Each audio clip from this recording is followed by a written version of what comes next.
17, we're making contact. In the dead of the Alaskan winter, you have so many counts of fraud. Go to the ground. Crime doesn't stop. There are blood marks on the wall. That's why I call me a homicide. You just can't get to them calls when the weather's like this. The gas station has exploded. Holy crap. This would be potential mass casualties. It's a wild ride. Sounds like someone actually stole the moose. With the Alaska State Troopers. We just never know what we're going to run into out here.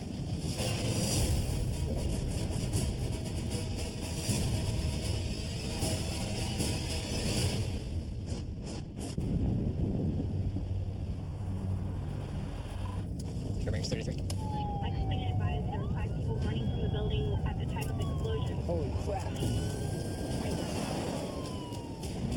We just received a report. The gas station has exploded, and there's several injuries. The blast occurred in the remote town of Cantwell, and Mulvaney is 100 miles away. 64, it sounds like the building is gone. Oh my God. There was a lot of traffic at the gas station, so this would be potential mass casualties. As Mulvaney heads south, the closest trooper arrives at the scene. Contact easy fire, see if they can do mutual assist. We got 2 vehicles in front of the gas station that are completely engulfed. Trying to keep it away from the pump at this time. This is pretty bad out here. Nobody's staffed at the fire station, so they have to call out people to respond. 61 EMS. I don't even have an ambulance here yet. I have somebody with pretty bad burns. Their hands are burned off their head. That's insane. And the bad news keeps coming. Apparently there was a woman in the store with a little kid, like toddlers, and we're trying to make sure they're all accounted for. Mulvaney forges on, but the roads are a death trap. Holy crap. I can't see 100 feet. This is like the worst possible scenario. Should try to go in a winter storm. This is gonna get hairy. The roads are getting worse. That's just a spot where we could definitely go off. Yeah. This is like insanely stressful. But we're not gonna do any good if we don't make it. We're gonna get there at the aftermath, body recovery and stuff. You can actually see the fire out in the distance. 3.5 hours of no response, and it's still actively burning.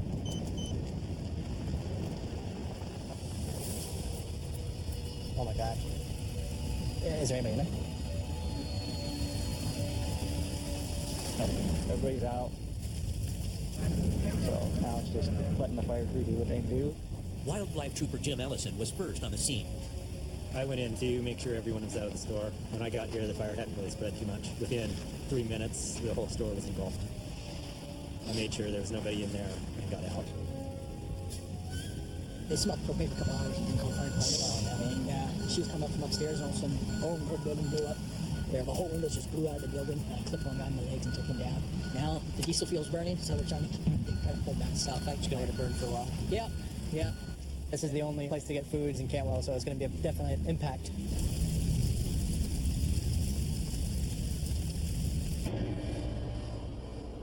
The next morning, 10-4, you cut in front of me here. Trooper Wood got a report of a theft. The 2 suspects and individual are both 1099, which means they have warrants for their arrest. They believe they're staying in a lower income apartment complex. We get quite a few services there.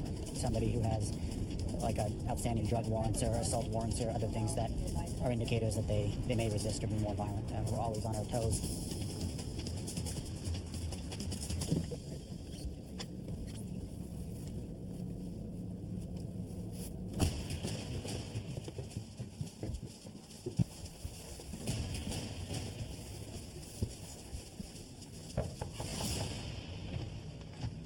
Hey, Trooper.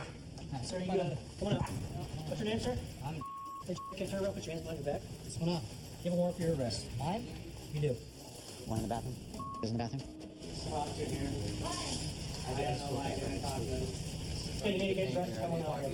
Yeah, you're under arrest. You got a warrant for your arrest. troopers soon discover a third person with a warrant, but that's not all.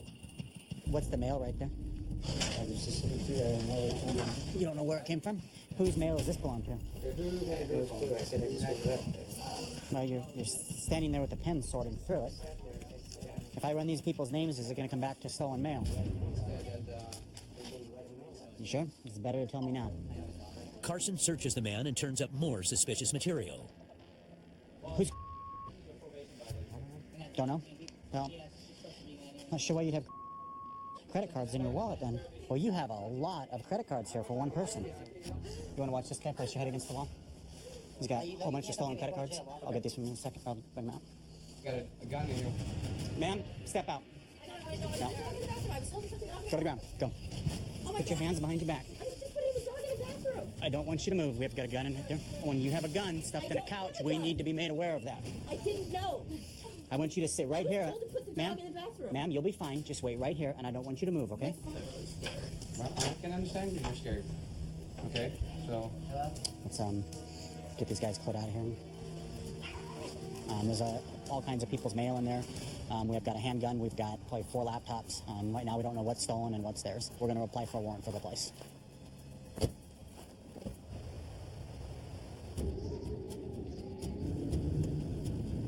Later that night, Carson returns with a search warrant.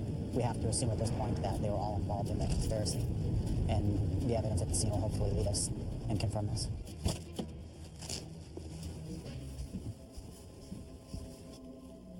Okay, we'll do all the mail as one item, just call it miscellaneous mail. The tinfoil here is indicative of individuals who use heroin and pills. We very well may find narcotics. A lot of times people steal to help supply their habit. This is a hypodermic syringe canister that I'm going to make sure of. They didn't throw their drugs in here when we were coming through the door. That is gross. No, they're all just used needles. We have a digital scale with white residue, consistent of usually cocaine for the light powder like that. And it's called a rig. This is to clean the arms. That's the cotton balls to filter the substance from whatever they're getting ready to shoot up into their arms. Obviously the needles. And this will be... No drugs. But she was in the shower when we got here. So there's a good chance that her extended shower and taking a long time arguing and stuff could have been her flushing everything down the drain. He finds a stack of potentially stolen credit cards. That's typical of a credit card that's stolen out of the mail where they haven't activated it yet. They wait to activate it till right before they're going to use it, because once they activate it, then the owner might become suspicious. Obviously use it a few times and then throw it away before they're detected. Every single one of these cards has a different name on it. Lots of ID cards. Are they fake IDs? They're fake. They're all fake. Like they're just using photograph paper. This guy right here, he's got different names on his same picture, depending on what card he needs to use. And it wasn't until I saw it and started pulling on the laminate that I started coming apart. These are hotel room key cards as the backer. And there's the printer right there. Looks like these guys are fairly organized. We have more stolen credit cards wrapped in checks, social security cards. With all this right here, he can pretty much obtain whatever he wants from this individual to steal his ID. And you can just imagine how many people's credit histories are destroyed just from 4 individuals who do a little organizing and have a printer. It gets worse. Wow. He actually has blank business checks. So you can print whatever business name you want on it. They're authentic enough that you would get most stores to accept that. You have so many counts of fraud at this point. We thought this was a small mail theft case. Upon searching the room, we discovered that they had multiple stolen credit cards, making IDs to match the credit cards so that they could steal from it. Approximately 50 credit cards were recovered and approximately 20 to 30 fake IDs matching their credit cards. The suspects could get 5 years in prison for each stolen card. Over 200 miles south in Palmer. Right now, we're going to go secure a residence. Anchorage Police Department wanted us to go do a welfare check on the subject. They found our subject's vehicle, but we have not been able to locate this gentleman who we're looking for, so it's looking very suspicious. In the last month and a half, we've had 3 shootings that resulted in homicides. The darkness sets in, they get kind of cabin fever, so our homicides creep up more in the wintertime. So it's this house here.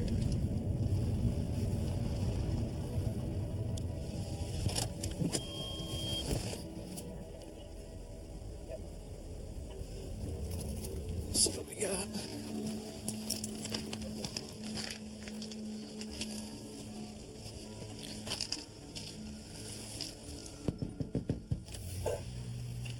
Hello, state troopers.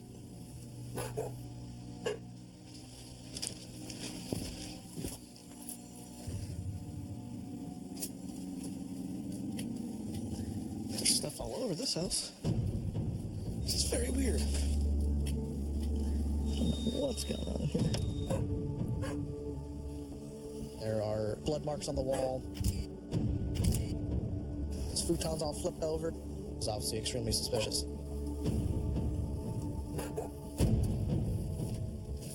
We don't know if people are going to come back to this house. We don't know if there's people that are keeping surveillance on this house. Those are the type of things that we have to be cognizant of, the fact that these folks might come back.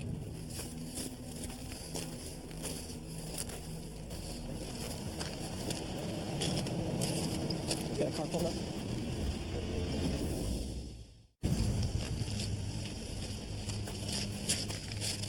Hey, is this your house? It's not my house. Is this one of your friends? He's like a brother to me. We grew up together. How long has he been gone? Thursday or Friday. It's Tuesday now, so that's a good amount of time. Either Thursday or Friday, he came to the house. Mm-hmm. He came with a new friend. The guy was white. To me, it's kind of odd. He's usually always with a lot of Asian. Right. Is there anyone that you know that he had any beef with or anything like that? He has issues with different people. All right.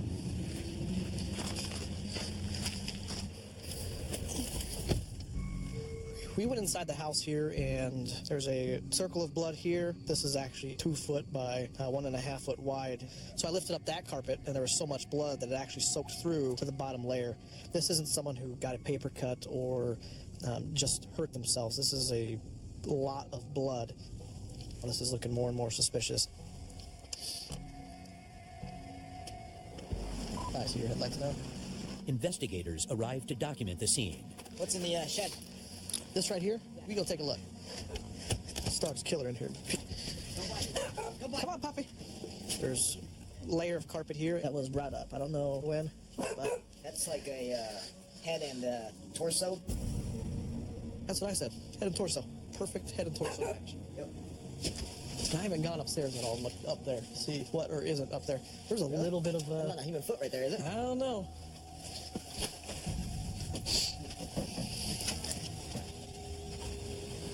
Wait here.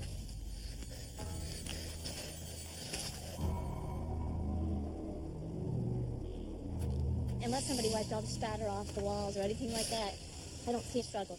So he cut himself and then he left. But there's two obvious pools. It's not like he cut himself on the hand and then went, ooh, and then walked out the door. I think it is. Nobody stands in one spot that long, drips that much blood into that a little of area, and then doesn't leave a trail out the door. He did leave a trail. Look. It's right here. It's all here. It's got some here. It's got a little bit here. Hold the window. Does that change things? In or out? That's a very good question. I'd say this is an innie. You think it's from outside and inside? Yeah, because there's a little bit of glass here on the ledge. Hey, based on my training experience, this might call me a homicide. But even with the bullet hole and pools of blood, the evidence can't tell them what happened here. So what the investigators are going to do, they're going to document the scene completely. They're going to take samples of the blood. They're going to probably take the carpets and things like that the blood was found on and go from there. To this day, the man remains a missing person. 700 miles southeast,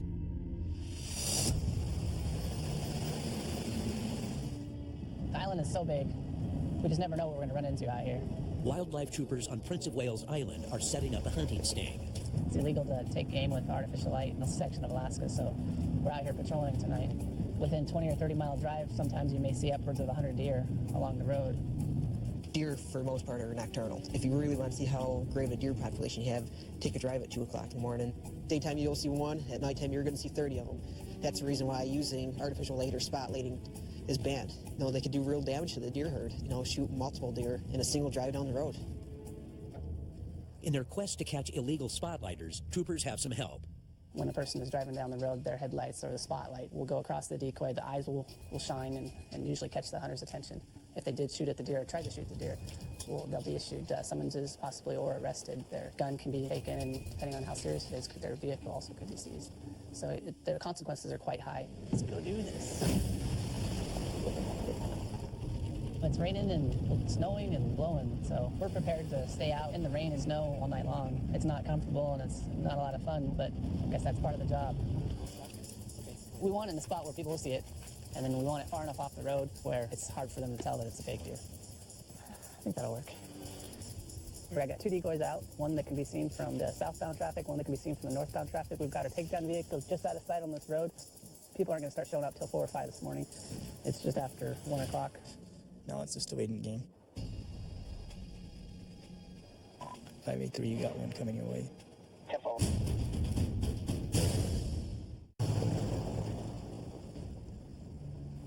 The patrol rifle here is to add a precaution.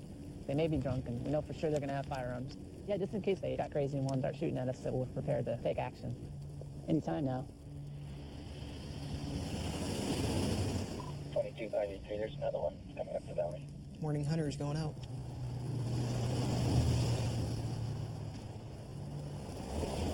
But the falling snow works against the troopers. We're going to go brush off the decoys so that it makes them look like they're alive and just not a snowman instead of a deer decoy.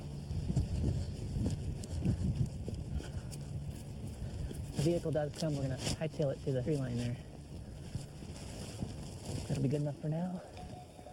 You're going to have another vehicle coming here in a minute or two.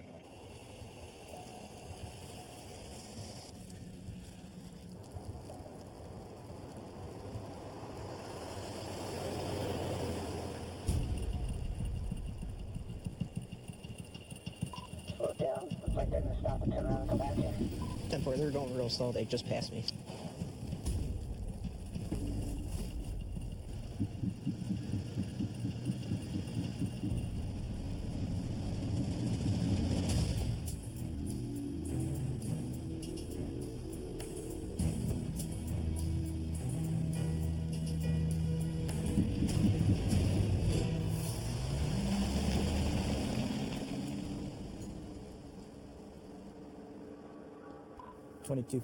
It's starting to get daylight here. I think we should pull it here.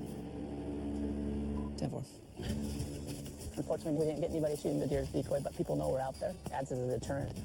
Last year, we had many cases, and they got some pretty stiff fines and penalties, so I think that people know that we're out. Person that's out there thinking about spotlight, you never know the deer he's going to be shooting at is a dummy deer or a real deer.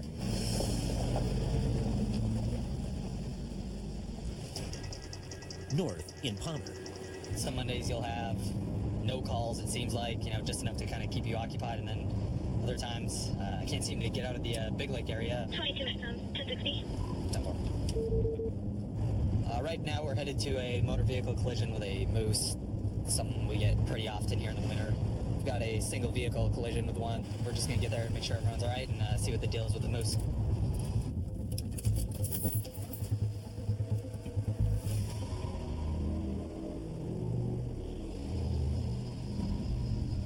So what happened? Just jumped out of nowhere. All right, so they're all in front of the car. Everybody's fine. Okay.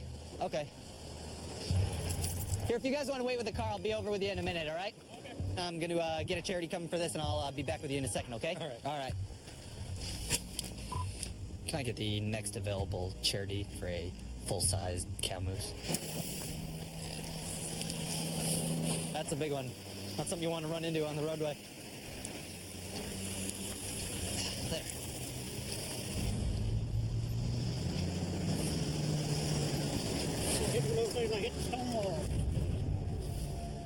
And that's a big one that you guys hit. What's that? Who? No, I got someone else coming for it. But on this busy night, Cronin must get back out on patrol. We get a pretty good number of motor vehicle collisions with them. It gets cold, deep snow, moose find it easier to walk on the roadway. In addition to that, at some point they have to cross the road to get where they're going. It's not long before another moose call comes in. 43, he advised he was going 65 miles an hour when he ran into the moose. Everything seems to be close together tonight. We're only driving a couple minutes in between each call. Okay, here, hold on. But as he swings past the first accident again, he notices something strange.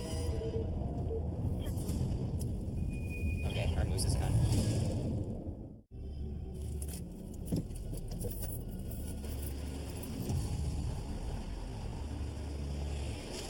I don't see a moose. Trooper Cronin contacts the charity to see if they picked up the moose. They're all confused why the moose wasn't there. The charity gets there, couldn't find the moose, couldn't find the flares. It sounds like someone actually came and stole the moose. That was a big moose right there. I mean, you're looking at 1,000 pounds of dead weight trying to lift up. Someone made pretty quick work of it. It was only a couple minutes that we'd left it and it was gone. But the moose at this accident's still here. How's it going, guys? Good. How bad's your car? Windshield. Luckily, no one was injured. Thing bounced right over the top of you. Thought it was going to be a lot worse than it was. Thought it was going to hurt a little bit, but kind of lucky. Glad you're all right? Yeah, thank you. Hey, you too. This time, the charity won't go home empty-handed. Yeah, the other one was huge. Yeah. So We didn't want a big old cow. We want a nice little tender one. yeah, and that was that other one was a big one. Glad you guys managed to get one. They must have been in a hurry when they took it, and I don't even know how. I've flared probably hundreds of moose, and I never had one stolen. Either way, I'll see if I can find out who stole the moose, because we can't have people going around stealing moose off the side of the road.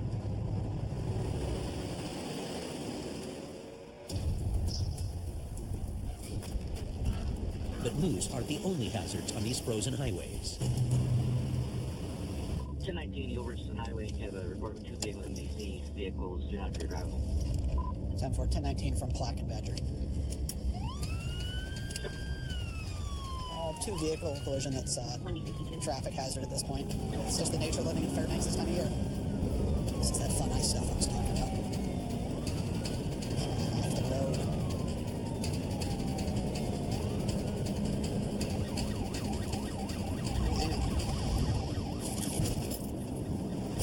Jimmy Christmas.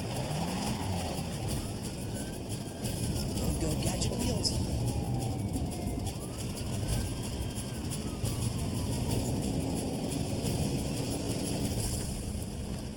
Fairbanks 22, 1020 through the area.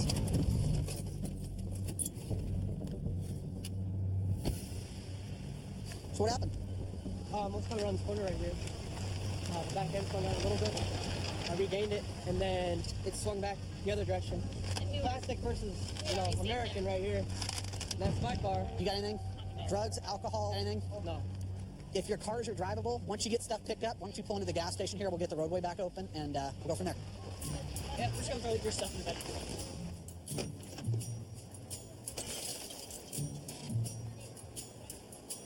Oh, that's my life. Oh, I didn't even. Oh yeah, it's part of my car. I don't need no stinking windshield. I don't need a hood either.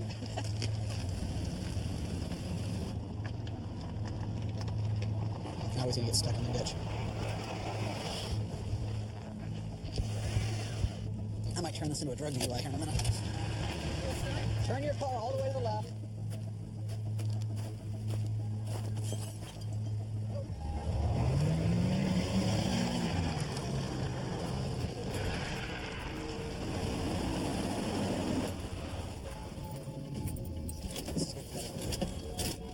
If I had you do a drug test today, how much is going to be in your system? It's not going to show that you've ever had marijuana? So I pull UA cup out here and we can do one right here on the side. No. That has no relevance to what happened. You drove your car in a manner that caused a car accident. Some of your decision making and coordination make me think you might be under the influence of narcotics. So I'm just asking you to be honest with me. I choose not to. You choose not to be honest with me? Okay. So here's what I want you to do. You're going to step over here. We're going to do some field sobriety tests, okay? Okay. Okay, I want you to keep your chin still and follow my finger. Follow my finger. Okay, I want you to say your alphabet E through P for me. E through P? Correct. Without singing? Okay. H-I-J-K-L-M-N-O-P. Yeah, it's the weirdest thing ever. You're passing some of them, you're failing some of the others, but it's really weird when I show up to a goofy crash like this and I keep seeing these coordination problems, and then you're like, I don't want to tell you about my drug use. That makes me suspicious of what's really going on. I'm just asking you a question, and when you start giving me evasive answers like, that's my right to not tell you, Because maybe. it's my constitutional right. I understand. So I don't really believe that you're under the influence of narcotics. I am going to give you a citation today. It is for failure to use due caution to avoid a collision. Basically means you're driving in such a manner that you cannot avoid having a collision, like fishtailing around. I'm not trying to argue with you. I'm not trying to give you a hard day. I'm giving you the ticket that I give. Same, mutual. Okay. I just want to get out of here. So, Crazy. all right. Have a better day.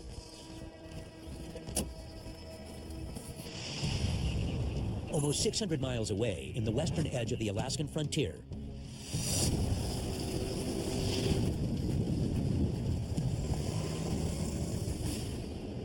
another cruel winter hits the residents of Kotzebue, with the average winter temperature of just 2 below. We're in the middle of a 2-day blizzard right now. This is like our 3rd storm in a couple of weeks. We have 10 villages we cover on a weekly basis, and sometimes you just can't get to them calls. When the weather's like this, you can't fly there, you can't snow machine there because you can't see. This is the hardest conditions we work in up here.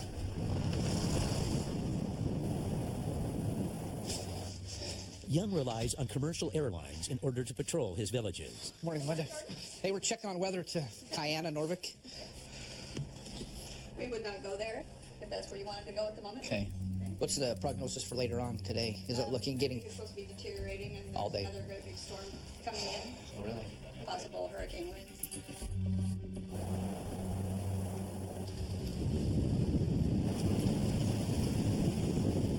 But an hour later, Young gets his chance.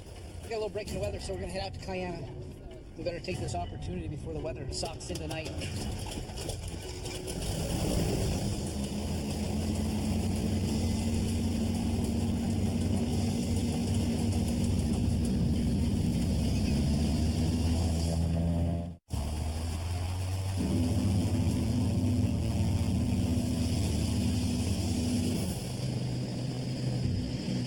15 minutes later, Trooper Young touches down in the village of Cayana, home to less than 400 people.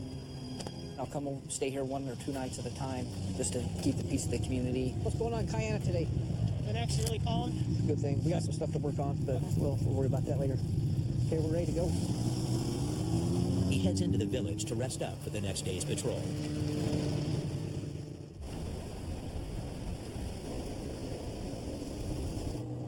We have VPSOs here in Cayana. I got to come out, make sure they're doing their job.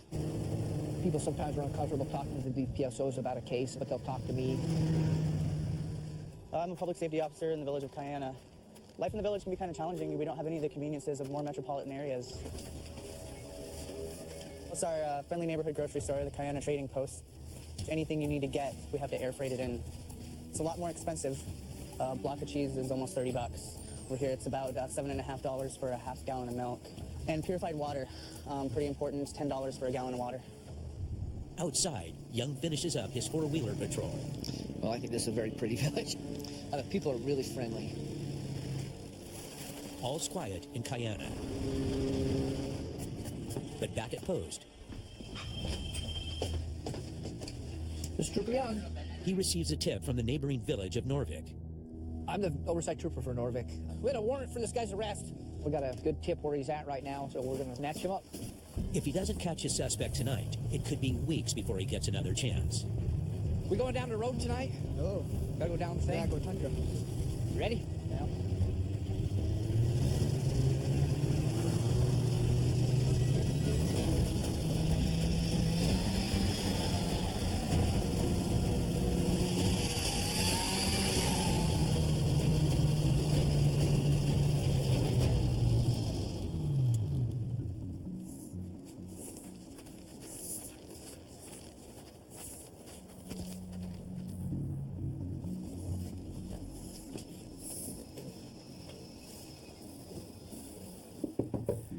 State troopers, open the door.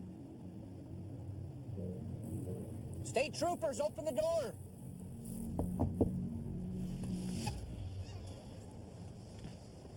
Is he here? I have a warrant for your arrest tonight. Do you know why? You don't have to tell me nothing. I don't like what's happening already.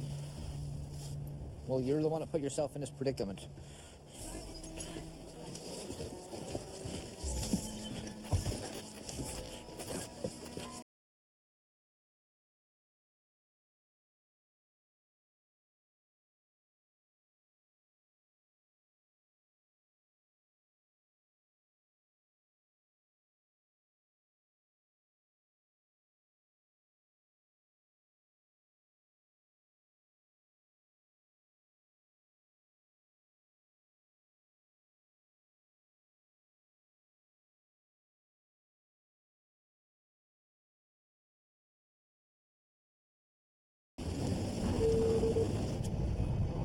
Good. Just down the road off of 392. Yeah, 10-4. Troopers gear up for a takedown. He's got 2 felony warrants. A felony warrant for theft. Another felony warrant, no bail for parole, absconding. So I mean, another trooper where we discussed the plan of attack, so to speak. Parked on the street, blacked out. Creep up to the house and hopefully all goes as planned.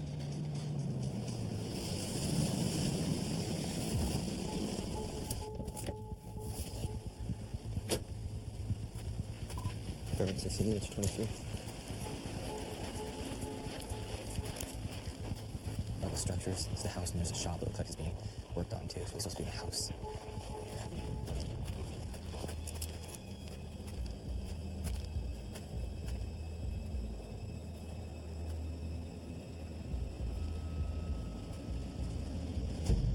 Hey, you good? 17, we're making contact. Hey, troopers. Hello? Hey, man. Can you talk? I don't know where he is. When was he here last? This morning? This morning? Would you mind if we took a look at where he stays? Yeah. Why is that? He's not down there, is he? No. You No. sure? As far as I know, he's not there, and I'm being honest. We would know if he's in your house, you know, right? You don't sound very sure. I'm positive that he's not there. Information to know where he's at, and you don't tell us, then you get charged with hindering prosecution. Okay. The woman admits the wanted man's nearby. He's on his way here right now. Yeah, pretty much. How far out is he? I have no idea. Okay. You need to disappear. He's on his way back to the house right now. Literally any second. Ditch the cars and hide in the woods. Car.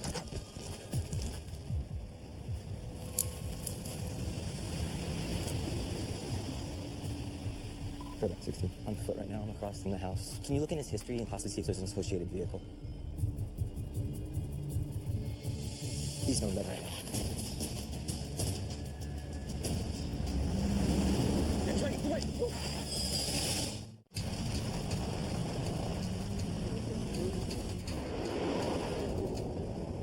That's that truck going by us a couple times back there. The white truck. Posting it to 23 for me. Yeah, I'm just going out with you right now. Up ahead, troopers stop the truck.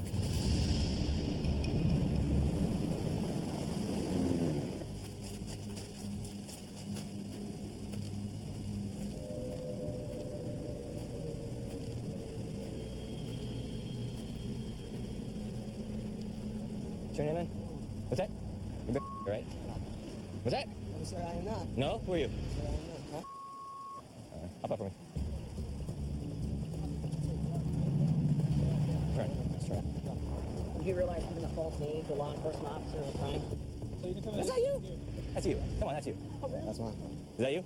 Yeah. See, that's what I'm telling you, man. They arrest him for his outstanding warrants.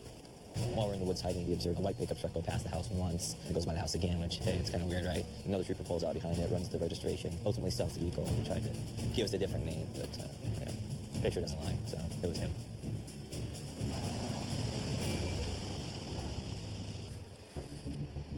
Back south on Prince of Wales Island, troopers continue staking out illegal deer hunters. You know, you hope that people do the right things, but then again, there's certain people that don't do it.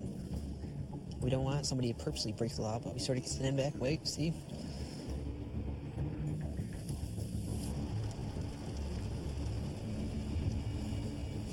$22,583, you got some traffic coming your way. Pickup truck driving slow. Yeah, 10-4.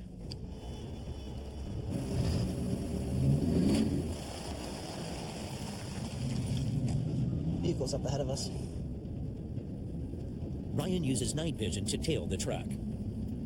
3:30 in the morning. They're driving super slow. It's a good possibility he could be looking for deer or could be intoxicated. What are they doing? What are they doing?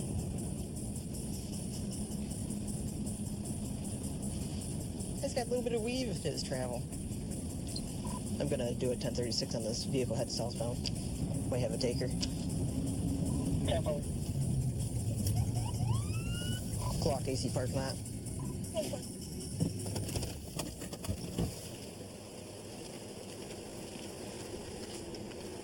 Hey, reason I'm stopping this morning, your third brake light's out. Oh, really? Yep.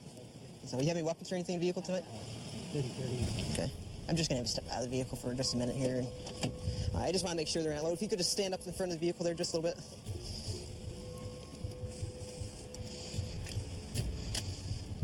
30. Got one in the chamber ready to go. not the most wise thing to be running around with them loaded. I didn't know they were going in there. Huh. What's up with the deer? Oh, that's just down the road over here. When did you find that? About 3 days ago. Really? Yeah. Yeah. It's awfully nice deer, just somebody throw out. And if you want to go ahead and have a seat, the guns are unloaded, but don't maneuver around and fidget. So we're just gonna look a little bit at this deer head here.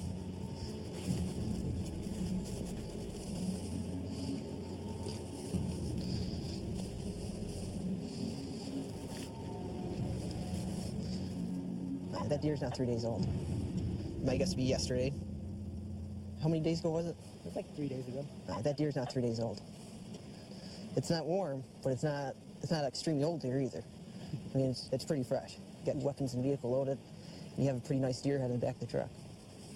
You see where I'm coming from? Yeah, I can show you where the hide is, exactly where I found it.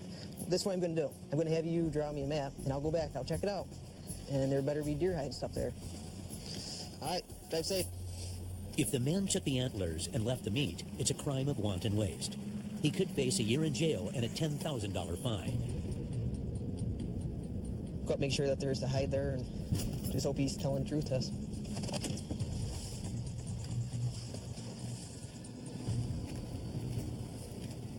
You have deer hair all over the place. There's blood all over the place.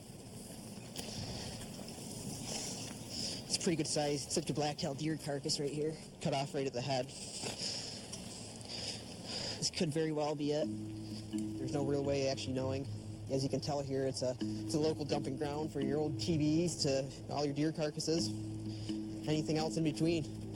The man's story checks out, but Ryan's still not convinced he's telling the truth. That's one of the record larger male deer. Nobody's going to just throw that away. It's a small island. Somebody will talk eventually. Once word gets around that he didn't actually take the meat, that's a big thing here that the locals, they don't take lightly. They get pretty upset if somebody just cuts the head off and they're trophy hunters and leaves the meat to rot somewhere. I couldn't get him today. Keep an eye out for him and hopefully get him later on.